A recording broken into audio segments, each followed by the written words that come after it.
Nah, sekarang kita sampai pada bagian pembahasan klaster tentang kemudahan berusaha ya yang ditempatkan pada bab 6. Eh, Dua subklaster akan kita bahas menyangkut PT dan menyangkut perpajakan. PT itu banyak yang direformasi mulai dari keimigrasian khususnya di dalam hal ini visa ya. Visa itu dengan banyak kemudahan ya. Lalu paten dan merek ya juga banyak penyederhanaan. Tapi yang perlu saya garis bawahi di dalam konteks sekarang ini adalah tentang PT itu sendiri. Meskipun standar pendirian PT secara umum itu tanpa yang lalu ya di dalam undang-undang PT yang lalu itu kan harus 2 orang dan kemudian harus ada modal disetor minimal 25% dari modal ditempatkan, dan modal ditempatkan minimal 25% dari modal dasar. Tapi untuk di dalam undang-undang Cipta Kerja ini, di dalam Omnibus Law ini, pendirian PT yang terkait usaha mikro kecil itu malahan bisa 1 orang karena pasal 7-nya nggak diberlakukan ya. Pasal 7 tentang syarat perseroan yang didirikan oleh 2 orang atau lebih itu di dalam Undang-Undang Cipta Kerja ini khusus untuk pendirian PT yang terkait usaha mikro kecil nggak diberlakukan. Artinya dengan kata lain, mendirikan PT di bidang untuk mikro kecil bisa 1 orang. Yang kedua, modal disetor juga nggak disyaratkan, harus 25%. Itu ditentukan oleh modal disetor ditentukan oleh keputusan pendiri. Ya, itu salah satu perubahan revolusioner di bidang perseroan terbatas, terutama yang terkait dengan usaha mikro kecil menengah. Nah, artinya apa? Dengan ini maka UMKM pun sudah bisa punya PT. Ya, artinya PT yang tidak terkena aturan seperti yang lalu. PT yang jauh lebih ringan, PT yang lebih simple. Ya, juga di dalam perizinannya juga jauh lebih lebih mudah gitu ya, lebih mudah. Tidak ada hal yang sifatnya memberatkan ya gitu. Format materi dan lain sebagainya, perubahan pernyataan pendirian itu bisa dilakukan ya. Jadi kalau sekarang Anda punya PT mau berubah ke menyesuaikan diri ke PT yang sekarang boleh gitu ya. Gitu. Jadi itu salah satu contohnya, dan ada banyak hal-hal yang terkait PT ini disederhanakan ya, disederhanakan. Saya tidak perlu panjang lebar karena tentu ini akan memakan waktu tersendiri membahas PT di dalam konteks Omnibus Law ini. Kemudian kita melanjut terkait dengan PT itu adalah perpajakan. Jadi sekarang perpajakan juga tidak diatur dalam undang-undang Omnibus Law sendiri, ya, tapi masuk di dalam bagian kemudahan berusaha, sehingga sifatnya dalam satu konteks dengan terkait dengan badan usaha tadi, ya.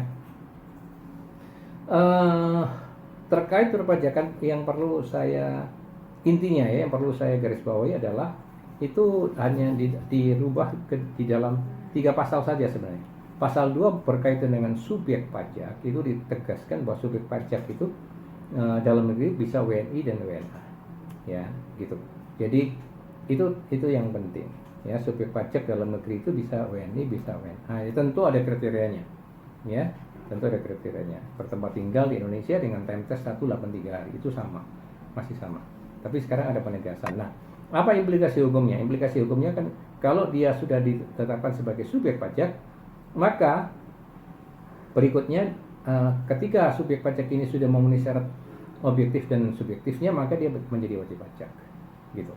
Nah, ketika dia menjadi wajib pajak, dia diketahui bagaimana perlakuan perpajakannya.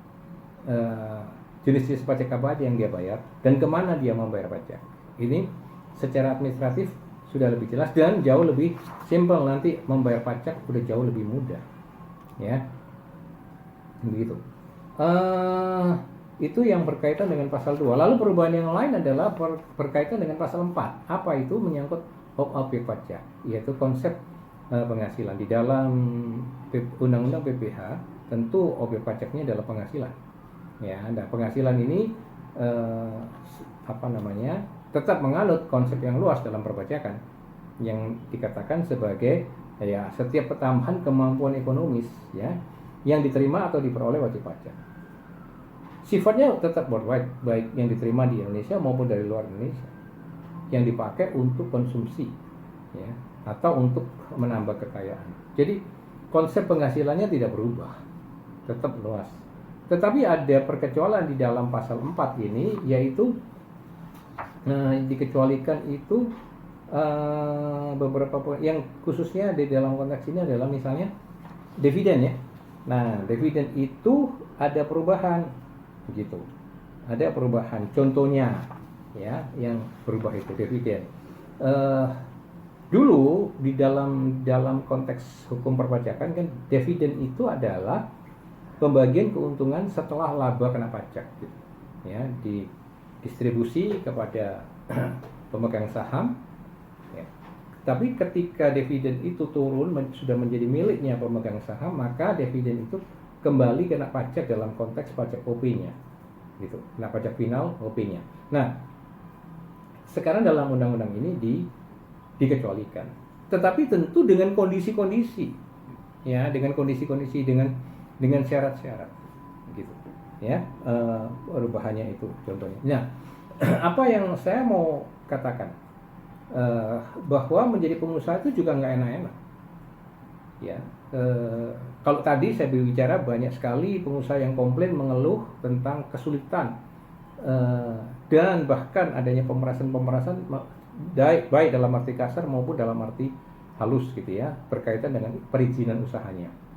Dan yang malak soal perizinan banyak, baik dari pemerintahan yang oknum pemerintahan yang resmi mempersulit hanya berdasarkan atas nama peraturan gitu kan. Tapi juga ada nanti dari organisasi massa, dari macam-macam, ya itu ininya. Jadi nggak enak-enak menjadi pengusaha. Ya, sekarang juga soal perpajakannya, gitu. Ya. Ada perubahan yang lain di Undang-Undang PPH ini di pasal 26, yaitu bahwa pajak 20% tentang pajaknya wajib pajak luar negeri itu bisa diturunkan dengan peraturan pemerintah. Meskipun bisa diturunkan, tapi ternyata ada kendalanya juga, harus lewat peraturan pemerintah, yang berarti nggak sembarangan penurunannya itu ya. Jadi saya mengharapkan begini, kita berpikir secara equal, secara fair, secara seimbang. Kalau buruh itu bisa berpikir tentang kepentingannya, hak-haknya, tapi baik juga kalau buruh juga mau berpikir tentang banyaknya beban pengusaha, mulai dari perizinannya, mulai dari biaya produksi, mulai dari biaya marketing, mulai dari dia terus perpajakan, itu semua kan beban ya, yang harus dipikirkan oleh perusahaan juga, oleh pengusaha. Jadi nggak selalu menjadi pengusaha itu hanya enak, jangan sepihak gitu.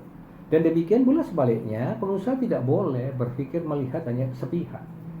Faktor buruh, faktor tenaga kerja itu juga penting, harus dihargai dan dihormati sebagaimana mestinya, ya, sewajarnya. Karena itu saya mengajak, kembali mendorong agar hubungan pengusaha dan buruh ini kembali ke dalam semangat moral Pancasila, kembali kepada semangat gotong royong, kembali kepada semangat musyawarah mufakat. Jangan terus-menerus mau diracun, mau terus-menerus diaduk-aduk dengan pikiran protes kebencian gitu, ya. Demo, senjatanya buruh ini kalau dalam jumlah banyak kan mogok gitu ya, strike out. Nah, tapi pernah nggak buruh itu membayangkan kalau terus-menerus dibegitukan, tidak usah mogok terus begitu. Sekarang ada pandemi aja sudah lockdown, perusahaan itu sudah berhenti. Ya, apalagi dengan mogok tambah berhenti lagi. Terus yang rugi siapa? Semua pihak akan rugi, bukan hanya pengusaha. Semua buruh juga rugi, kehilangan pekerjaan, PHK, ya kan, pengangguran meningkat dan lain sebagainya. Jadi berpikirlah yang panjang, jangan boleh sah saja memperjuangkan hak buruh. Tetapi tetap berpikirlah dengan jernih.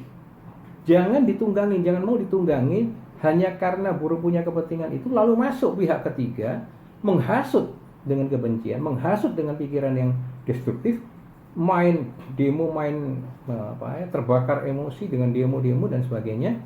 Nanti rugi semua, ya, rugi semua. Kalau perusahaan itu sampai benar-benar lockdownnya terus, ya apapun yang di demo ini kan nggak ada gunanya, ya itu. Jadi menjadi pengusaha, ya teman-teman buruh, mohon juga dipahami, nggak enak-enak juga, banyak bebannya. Saya berikan contoh nih. Kalau Anda seorang buruh yang gaji Anda setahun belum sampai di 54 juta, Anda tuh nggak usah bayar pajak. Nol, nihil, nggak usah bayar pajak. Ya. Nah, kalau seorang pengusaha, katakan dia pengusaha kecil, mikro itu, omsetnya setahun 54 juta atau 55 juta. Dia sudah, bukan nggak ada batasan, bukan karena dia 54 atau 55, enggak, berapapun omsetnya. Kalau kalau pemerintah itu konsekuen, pengusaha itu sudah membayar pajak 0,5% gitu. Ya, dari omsetnya itu. Bayangkan. Jadi, apakah kalau pengusaha katakan seperti itu gitu padanannya? Enggak selalu juga keenaan. Nah, juga kalau dia sebagai seorang pengusaha yang ekstrem, yang besar, untungnya 100 miliar setahun, dia harus kena pajak 25% misalnya, ya, gitu. Saya nggak tahu, tapi saya melihat di sini bahwa tarif pasal 17 misalnya kayaknya tidak dirubah di sini, ya, tidak dirubah, gitu, ya, tidak dirubah. Jadi kena 25% misalnya. Berapa itu? 25 miliar yang mesti bayar pajak dari total keuntungan itu. Ya, cukup besar. Apakah itu juga keenaan menjadi pengusaha? Ya, enggak juga. Gitu loh. Di mata pengusaha, pajak bagaimanapun beban. Ya, itu beban. Gitu. Jadi ya, lebih jauh tentang perpajakan dan sebagainya tentu saya nggak bisa bicara terlalu detail di sini karena sudah banyak menyangkut hal-hal yang teknis gitu ya. Ya izin saya kalau boleh sampaikan informasi atau juga menyisipkan promosi. Nanti terutama bagi para eksekutif dan profesional, khususnya lawyer yang mau belajar pajak, boleh di kelas saya, di kelas perpajakan, pendidikan khusus pengajar pajak, ya. Baik untuk lawyer maupun non lawyer itu bisa belajar di kelas itu. Dan nanti perubahan-perubahan ini kita akan bahas lebih detail, kita akan diskusikan lebih detail, ya, di kelas itu, ya, hal teknis yang lebih jauh, implikasi hukum dari perubahan-perubahan ini, gitu ya. Nah, selanjutnya adalah pasal yang berubah itu menyangkut PPN, gitu, ya, di PPN, gitu. Perubahan PPN itu misalnya ada ayat yang dihapus, ya, tetapi juga ada perubahan, misalnya pajak di bidang pertambangan mungkin, ya, itu mungkin sudah tidak terkena, ya, tidak terkena.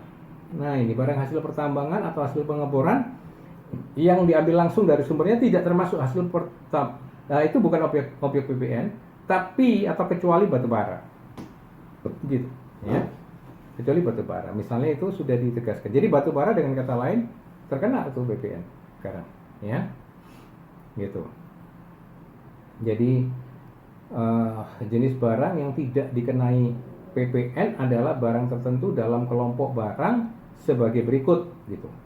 A, B, C. Nah, yang A-nya itu tidak termasuk batu bara. Artinya batu bara menjadi terkena PPN. Konkretnya begitu. Ya. Ada yang kelihatannya juga menguntungkan pengusaha, misalnya konsep pengusaha yang PKP, gitu ya, yang belum melakukan penyerahan barang kena pajak atau jasa kena pajak, itu PM-nya dapat dikreditkan. Tapi sekali lagi itu pun dengan kondisi, dengan syarat sepanjang, nah, gitu ya, memenuhi ketentuan pengkreditan sesuai dengan undang-undang ini. Syaratnya banyak itu.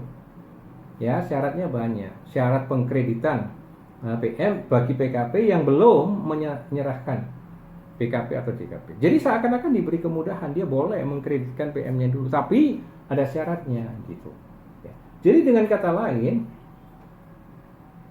keliru kalau ada pemikiran bahwa oleh karena Omnibus Law ini seakan-akan para pengusaha itu sudah diberi kemurahan, kelonggaran yang sedemikian hebatnya gitu, termasuk khususnya di bidang perpajakan. Saya kira itu pemikiran yang salah, karena harus kita sadari bahwa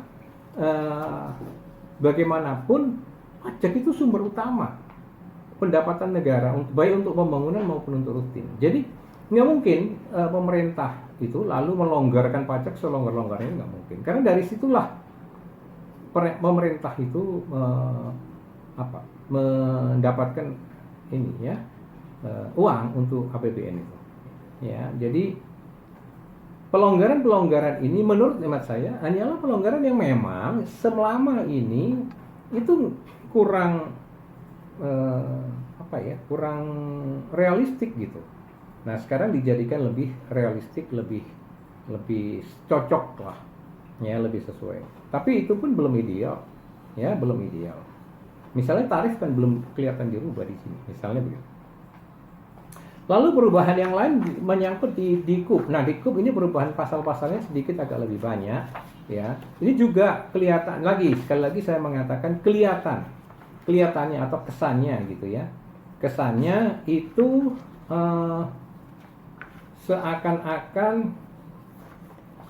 ada pelonggaran, ya. Tetapi sekali lagi perubahan di dalam, terutama di pasal 8, ya, di dalam pasal 8. Nah, itu dirubah. Kenapa pasal 8 di KUP itu sebelumnya berbicara tentang kalau wajib pajak, ya. Nah, dengan kemauan sendiri dapat membetulkan, ya, SPT-nya gitu, intinya begitu. Nah, itu dendanya kalau di dulu itu didenda 2%, bayangkan.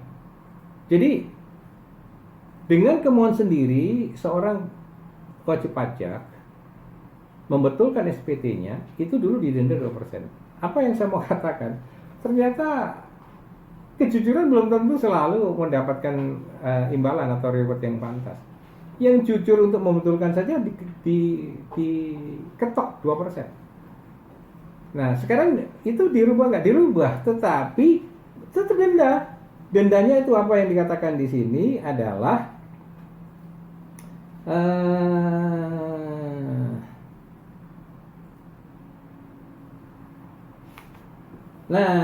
dikenai sanksi administrasi berupa bunga sebesar tarif bunga per bulan yang ditetapkan oleh Menteri Keuangan atas jumlah pajak yang kurang dibayar, dihitung sejak saat penyampaian surat pemberitahuan berakhir sampai dengan tanggal pembayaran, dan dikenakan paling lama 24 bulan serta bagian dari bulan dihitung penuh, ya. Nah, kemudian kalau dikatakan tarif bunganya itu adalah bunga acuan, itu ternyata di sini konteksnya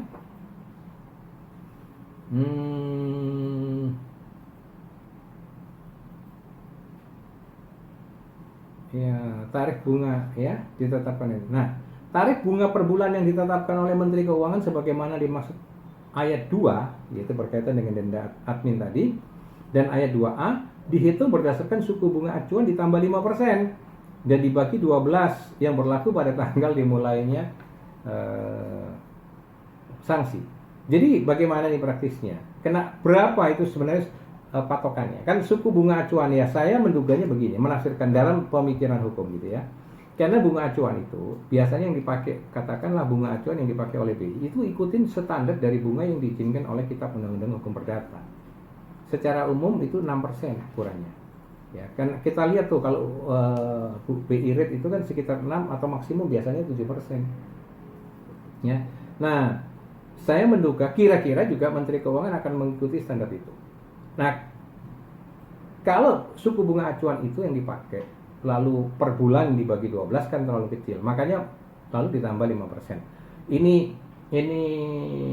penafsiran spekulatif ya. Saya tidak tahu kenapa ditambah 5%. 5% itu dasarnya apa. Tapi perkiraan saya begini, menambah 5%. Kalau 6% ditambah 15% itu berarti belum 12% gitu. Kira-kira 11%. Nah, kalau dibagi 12 masih berarti jatuhnya nggak sampai 1%. Kira-kira seperti itu. Artinya lebih ringan daripada 2% yang sebelumnya. Ya, gitu. Kenapa harus seperti itu? Mungkin supaya ada flexibility karena dipakai suku bunga acuan tadi. Nah, sekali lagi ini kelihatannya lebih ringan, ya. Tetapi tetap saja didenda. Dan itu padahal dikatakan di dalam ayat 2 ini kan dalam hal wajib pajak membetulkan sendiri, ya, surat SPT. Jadi dia membetulkan sendiri, ya. Jadi memang atas inisiatif dia menyadari itu salah, itu tetap didenda. Jadi jangan dikira kalau menjadi pengusaha itu lalu enak, belum tentu. Jujur salah juga masih didenda, ya, gitu loh, gitu, ya. Jadi itu misalnya berkait dengan perubahan pasal 8. Ya. Tapi pada sisi yang lain, kalau intinya ini ya, kalau dari pihak pemerintah yang terbeban kesalahan lalu harus mengembalikan, harus mengembalikan pajak kepada wajib pajak, itu tetap dikenakan denda bunga, tetapi tetap dikenakan sanksi administrasi berupa bunga, tetapi nggak ditambah 5%. Ya, ada yang suku bunganya itu hanya berdasarkan suku bunga acuan nih, gitu. Ya, nggak pakai ditambah 5%. Tapi kalau di sisi wajib pajak ada yang harus ditambah 5% tadi, ada bahkan yang ditambah 10% baru dibagi 12. Nah, kalau yang tambah 10% ya lumayan. Berarti menjadi lebih besar. Gitu ya contohnya. Jadi sekali lagi nggak selalu enak ya menjadi pengusaha. Bisa maju kena, mundur kena pengusaha itu. Itu saya kira. Kemudian juga di perubahan pasal 11, kalau ada kelebihan pajak boleh nggak diminta semua? Boleh ditarik kembali. Kelebihan pajak itu kan haknya wajib pajak. Nah, kalau dia meminta kembali kan boleh, apalagi kan itu bisa memperkuat cash flow-nya. Tapi ketentuan di sini diharuskan kelebihan itu dipakai lebih dahulu untuk kompensasi, gitu. Ya, kompensasi artinya harus dipakai lebih dulu untuk lihat dulu dia masih punya utang pajaknya. Kalau masih, ya dia harus dipakai dulu untuk membayar utang pajaknya. Misalnya seperti itu. Nggak bisa dengan serta-merta langsung diminta kembali dengan utuh kelebihan bayarnya, kelebihan pajaknya itu, misalnya begitu. Ya, di pasal 14 seperti yang saya katakan, suku bunganya itu, tarif bunganya per bulan ditetapkan oleh menteri. Tapi saya berkeyakinan meskipun tentang bunga ini masih didelegasikan kepada menteri, tapi saya percaya menteri memakai ukuran kepatutan yang tadi suku bunganya. Dia nggak mungkin menerapkan suku bunga yang berlebihan, gitu ya. Pasti pakai acuan-acuannya itu ada. Dan itu yang dibenarkan undang-undang selama ini kan 6%, seperti yang dipakai BI itu, paling mentok di 7%. Sanksi di pasal 15 itu juga meskipun di pasal 15 dulu kita lihat ya, pasal 15 di peraturan KUP yang lama itu nah, di aturan yang lama itu dendanya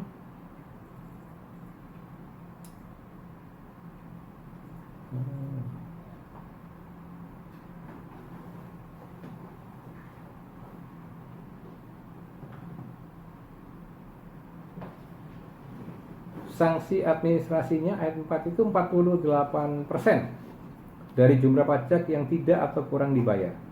Ya. Jadi dikatakan di aturan yang lama, apabila jangka waktu 5 tahun sebagaimana dimaksud pada ayat 1 telah lewat, SKP kurang bayar tambahan tetap dapat diterbitkan ditambah sanksi administrasi berupa bunga sebesar 48% dari jumlah pajak yang tidak atau kurang dibayar. Ya. dan seterusnya. Nah, di pasal ini sanksinya itu malah jadi 100% tuh. Ya. Misalnya di pasal 15 itu jadi 100%. Nah, di sini dikatakan sanksinya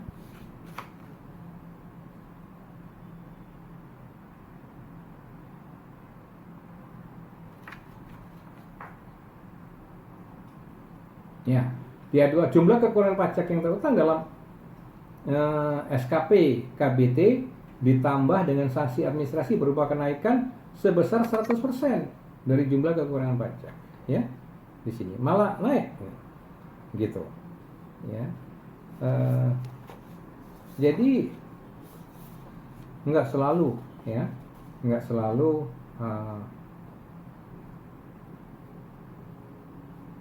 enak menjadi pengusaha itu, ya. Beberapa pasal yang lain juga ada perubahan, misalnya di pasal 13, 14 KUP dan sebagainya. Sekali lagi ini banyak hal yang teknis di soal perpajakan, ya. Tapi saya mau mengatakan begini, perubahan-perubahan di perpajakan ini pun seakan-akan ada perubahan, ya. Tetapi nggak selalu gitu serta-merta menguntungkan pengusaha, ya. Jadi di dalam konteks ini teman-teman buruh juga harus bisa atau harus mau memikirkan secara seimbang, ya. Sehingga dengan demikian kalau pemikirannya jernih maka bisa lebih sekali lagi kembali ke semangat Pancasila, bergotong royong dan bermusyawarah untuk mufakat. Jangan mau ditunggangi hanya gara-gara memikirkan kepentingannya lalu masuk pihak ketiga memprovokasi, mengaduk-aduk pikiran, menghasut untuk melakukan aksi-aksi yang berlebihan. Itu kontraproduktif, ya. Nah, sekali lagi lebih baik bagaimana para pimpinan serikat buruh itu memberdayakan diri anggotanya dengan meningkatkan skill, dengan membentuk koperasi simpan pinjam, dengan memberdayakan diri kepada keahlian-keahlian, lalu bisa mengarahkan anggotanya menjadi wira swasta di usaha mikro kecil yang tadi baik untuk bikin koperasinya maupun bikin PT-nya sekarang jauh lebih mudah, difasilitasi lebih mudah. Hanya sekali lagi bahwa ini normatif, ya, ini undang-undangnya mengatakan semacam itu. Yang diperlukan mari bersama-sama kita kawal di dalam prakteknya. Ya, jangan nanti di dalam prakteknya aparat-aparat itu yang belum merubah mindsetnya dan mentalnya masih mempersulit gitu. Semangat undang-undang ini udah sangat mempermudah, tapi yang saya khawatir di pelaksanaan, ya, kan itu jauh sekali dari kontrolnya Pak Presiden. Makanya kita harus ikut proaktif kalau memang ada penyulitan gitu, ya, proaktiflah, beranilah untuk melaporkan itu, ya. Bila perlu dengan surat terbuka gitu, bila perlu dengan komplain kolektif, ya, sehingga undang-undang yang sudah penuh dengan semangat keberpihakan kepada koperasi, UMKM dan bahkan sedemikian revolusioner itu keberpihakannya, ya, terutama kepada koperasi dan UMKM tadi, ini benar-benar bisa terrealisir sebagaimana mestinya. Nah, teman-teman, saya kira itu dulu yang bisa saya sampaikan di dalam bedah Omnibus Law ini. Tentu masih banyak hal yang bersifat teknis, ya, yang tidak bisa saya sampaikan semua di sini karena pasti makan waktu yang terlalu panjang dan itu membutuhkan brainstorming atau diskusi yang lebih intens gitu. Saya menghimbau bahwa banyak profesional akan semangat untuk melakukan diskusi tentang Omnibus Law ini, dan nanti di kelas perpajakan saya di pendidikan khusus pengacara pajak pasti akan kami lakukan banyak brainstorming tentang hal ini, ya. Demikian apa yang saya bisa berikan. Mudah-mudahan yang sedikit ini tetap ada gunanya dan bermanfaat, dan salam sehat untuk semuanya.